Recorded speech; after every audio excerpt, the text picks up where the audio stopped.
السلام علیکم ګرانو کتونکو زه یم واجد الله او تاسو ګورئ زما فیسبوک او یوټیوب چینل امید لرم چې خبرې او ژوند به مو ښه تېرېږي. د امریکې د طرف نه مسلسله بیانونه چې دي دا روان دي او د امریکې کومه ډونالډ ټرمپ چې دی هغه به په یو څو ورځو کې د صدر حلف اخلي او د هغې سره د هغوی چې کیبنټ کومه دی هغه الریډي جوړ شوی دی، یعنې هغه خپل کیبنټ د مخکې نه تیار کړی دی او د پرونۍ ورځې نه څرنګې د عمران خان صاحب د رهایي په حوالې سره چې د هغه د کیبنټ د طرف نه کومه ایډوکیسي روانه ده د عمران خان صاحب په طرف باندې یا د عمران خان صاحب په حوالې سره، نو په دغې باندې حکومت یو فوټ چې کومه دی یو غز شاته شو ده، یعنې بیک فوټ باندې حکومت تلله او د دې سره سره د مقتدرات د طرف نه هم یو پیغام راغلی دی او هغې هم خپل موقف چې دی هغه مخې ته ایښودی دی، یعنې د امریکې په دغه بیانونو باندې دا زه هم ستاسو مخې ته ږدم. خو د دې سره سره درته دا وایم چې یو بل لوی اپډیټ دی او هغه اپډیټ دا دی چې عمران خان صاحب د اډیاله جیل نه یو نوی پیغام ورکړی دی او دا نوی پیغام په دې وخت کې ډېر زیاته اهم دی، یعنې تاسو ورته دا وایئ چې ډېر زیاته مهم دی. اوس که موږ ګورو دا وخت به هر څه یو مختلف طرف ته روان وي، یعنې د هر څه رخ چې کومه دی داسې به نه وي لکه څرنګه چې اوس روان دی. د سبا نه به تاسو وینئ چې د هر څه رخ به بدل شي او سیاسي منظرنامه به په ملک کې بالکل داسې بدله شي د هغې به تاسو تر ننه پورې کله سوچ هم نه وي کړی، ځکه چې مولانا عبدالرحمن صاحب هغه کومه ډول چې خلک وایي هغه ډول هغه بجاو کړی دی، هغه ډول هغه وهلی دی او هغه ویل دی چې اوس به په ایوانونو کې نه بلکې په میدانونو کې د دې ملک د راتلونکي مستقبل فیصلې به کېږي. د دې سره سره که موږ وګورو په دې موجوده حکومت باندې انټرنلي پریشر هم دی، یعنې د دننه نه هم په دې ملک باندې پریشر دی او د بار نه هم پریشر دی، یعنې په یو وخت کې په دې حکومت باندې دوه پریشرونه خو داسې دي چې یو د عمران خان صاحب د طرف نه دی چې هغې د سیول نافرمانۍ کومه اعلان کړی دی او بل مولانا فضلالرحمن صاحب سټریټ پاور خبره کړله او یقینا په دې وخت کې که موږ وګورو د مولانا فضلالرحمن صاحب سره یو څوک ثاني نشته بل چې د هغه سره دومره سټریټ پاور وي لکه څومره چې د هغوی سره سټریټ پاور دی. یقینا د دې حکومت دپاره به حالات ډېر ګران وي او دا مینج کول به د دوی دپاره ډېر زیات ګران شي. عمران خان صاحب د پارټۍ رهنماګانو په درخواست باندې د سیول نافرمانۍ تحریک چې دی د یو څو ورځو دپاره معطل کړی دی او د دې وجه دا نه چې عمران خان صاحب او نه د دې دا مقصد دی چې عمران خان صاحب بالکل د سیول نافرمانۍ دا کومه حکم چې هغه کړی او کومه کال چې ورکړی چې دا بالکل ختم شوی دی، بلکې هغې دا د یو څو ورځو دپاره ډیلی کړی دی، د یو څو ورځو دپاره شاته کړی دی او د هغې وجه دا ده چې عمران خان صاحب دا نه غواړي که چېرته سبا خدا نخواسته د دې ملک د اکانمي سره څه داسې ناچاقي وشي او داسې پېښه مخې ته راشي چې د هغې پوره بلیم چې کومه دی سبا بیا په عمران خان صاحب باندې اچولی کېږي چې دا هر څه خو صرف او صرف عمران خان صاحب کړي دي، د هغه د وجې نه د ملک د اکانمي چې دا تباه شوې ده. عمران خان صاحب غواړي چې دوی څه کوي چې دوی وکړي خپل هر څه پوره کړي، نو د هغې نه بعد به عمران خان صاحب خپله فیصله کوي. هغه وایي چې دوی زه کلاو پرېږدم چې دوی څرنګې غواړي چې وکړي او د هغې نه بعد به زه بیا ګورم چې آیا دوی څه کول غواړي او څه نه کول غواړي. عمران خان صاحب وایي چې د سیول نافرمانۍ دا کال واپس اخیستی دی، د دې تصدیق د هغې خور علیمه خان صاحب کړی دی. پی ټي آی باندې عمران خان صاحب د خپلې سیول نافرمانۍ کال واپس واخیستو، اډیاله جیل نه بار باندې چې کومه عمران خان صاحب دی د هغه خور علیمه خان صاحب د نهې د په ماښام باندې یو انکشاف کړی دی چې د پارټۍ باندې ته ویل دي چې د سیول نافرمانۍ د څو ورځو دپاره واپس واخیستلی شي چې په هغې باندې پی ټي آی عمران خان صاحب خبره منله. علیمه خان صاحب دا هم ویل دی چې عمران خان صاحب ویل دی چې ما ته د ملک فکر دی او یو څو ورځې به زه انتظار وکړم، حکومت ته ما یو دوه مطالبات خپل مخې ته ایښودي دي او په دغه دوه مطالبات کې چېرته دوی ومنل د هغې دپاره ما خپل رهنماګان د دغو طرف ته لېږل دي او هغه به د دوی سره خبره کوي. که چېرته ونه منل نو بیا ظاهري خبره ده سیول نافرماني به دوباره شروع کېږي. خو د دې کومه د امریکې نه چې دا کومه بیانونه را روان دي د هغې موږ ریزلټ هم وینو چې را روان دی او عمران خان صاحب او بشرا بیبي خلاف 190 میلیون پاونډ ریفرنس آخري مراحل کې داخل شو دی. د نیب پراسیکیوشن ټیم نه چې کومه دی هغوی حتمي دلایل ورکړلي او احتساب عدالت د جج ناصر جاوید رانه 190 میلیون پاونډ سماعت په اډیاله جیل کې کړی دی. عمران خان صاحب د کوم عدالت کې پیش کړی شوی دی، بشرا بیبي صاحبه اډیاله جیل ته را رسېدله او د نیب پراسیکیوټر امجد پرویز خپل ختمي دلایل چې کوم دي دا مکمل کړي او د صفایي دپاره به سبا د عمران خان صاحب وکیلان چې کوم دي هغه به هم خپل حتمي دلایل چې کوم دي هغه به هلته دوی پیش کوي او هلته به د هغوی آغاز کوي سبا. د دې سره سره په اډیاله جیل کې عمران خان صاحب نن دوه نوي کارونه کړلي، یو خو هغوی یو انکشاف کړی دی او بل یو هغې خطره چې کومه ده یو د خطرې خبره هم کړل او داغه سره هغه یو خواهش هم کړی دی داغه خواهش زه هم تاسو مخکې وکړ په تیر شوي ویلا کې دا موږ تاسو ته ویلو خو نن دا عمران خان صاحب دوباره کنفرم کړل دي نو ځکه دوباره زه تاسو مخې ته ږدم په اډیاله جیل کې عمران خان صاحب د اپوزیشن لیډرز چې څومره دي د هغې سره د ملاقات اظهار کړی دی او هغې د دې سره د دې خطرې هم چې کومه دی یو اظهار کړی دی ویلی دی چې ما سره زما د خپلې پارټۍ کسان چې کومه دی هغوی ته اجازه ته نه میلاویږي چې هغه زما سره ملاقات وکړي نو دا چې کومه د اپوزیشن لیډرز دي دا به څرنګه زما سره ملاقات ته دی پرېږدي یعنې په دې کې دوی د خطرې خبره هم کړله عمران خان صاحب چې د کومو کسانو څخه د ملاقات خواهش لره پای کې اختر منګل صاحب دی مولانا فضلالرحمن صاحب دی محمود خان اچکزی صاحب دی او پیر پګاره صاحب دی یعنې اوس موږ دا ویلی شو چې واوره څه ده ولي شو ده ځکه چې د مولانا فضلالرحمن صاحب او د عمران خان صاحب ډېر وخت کېږي چې د دوی ملاقات نه دی شوی بالخصوصا کله چې عمران خان صاحب په دوري حکومت او هغه په حکومت کې وو نو په هغه وخت کې چې څرنګه الفاظ هغه د مولانا صاحب دپاره استعمالوله نو یقینا ډېر نامناسبه الفاظ وو هغه تاسو ته هم یاد دي ما ته هم یاد دي یقینا خو داسې وسکاره کېږي چې دوی په منځ کې کومه دوریانې وي یعنې لرېوالی او هغه لرېوالی ختم شوی دی او دوی یو بل ته رانږدې شوي دي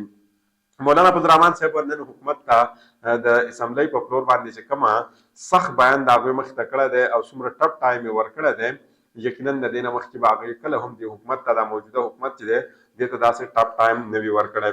مولانا فضلالرحمن صاحب د اسمبلی په فلور باندې دا ویل دي چې د مدارس دا کومه بل دی دا یو ایکټ اوس جوړ کړی شوی دی او بل چې په دې کې که څرنګې ترمیم وشو یعنې په دې کې څه تبدیلي وشو دا به موږ قبول کوو نه او هغې ویله چې دا خبره به موږ منو هم نه او هغې ویله که چېرته داسې وشو خدا نه خواسته نو بیا به د ایوان په ځای باندې فیصلې زموږ په کوم ځای کې کېږي په میدانونو کې به کېږي موږ به خلک راوباسو او بیا به په روډونو باندې راوځو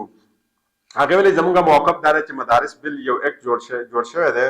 او که چېرته په دې بل دا بل یو ایکټ تسلیم نه کړی شو نو دوباره د دې د منظورۍ دپاره دا پیش کړی شو نو بیا به د آیین خلاف ورزي وي که چېرته دا دوباره پیش کړو هغې ویلی یو غلطه روایت چې کومه دی دا روان دی او جوړیږي ویل دا رنګې د آیین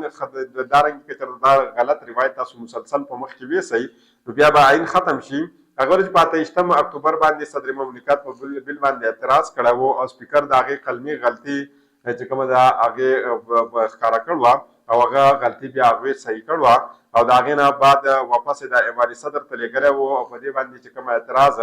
د صدر و په هغې باندې هغوی دستخط نه دی کړی او هغې دا هم ویلي چې کله 10 ورځې پورې په دې دستخط ونه کړي نو د هغې نه بعد دا بل چې کومه ده دا یو ایکټ جوړیږي او هغې دا هم ویلي چې سپیکر د یو انټرویو ورکړو په هغې کې هغې ویلي چې زموږ د کتابونو مطابق دا بل چې کومه ده دا یو ایکټ اوس جوړ کړی شوی دی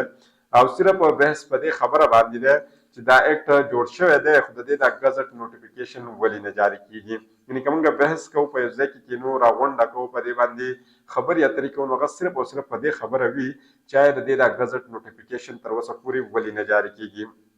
سربراہ جی یو آی وینا دا و چې سابق صدر علي الوي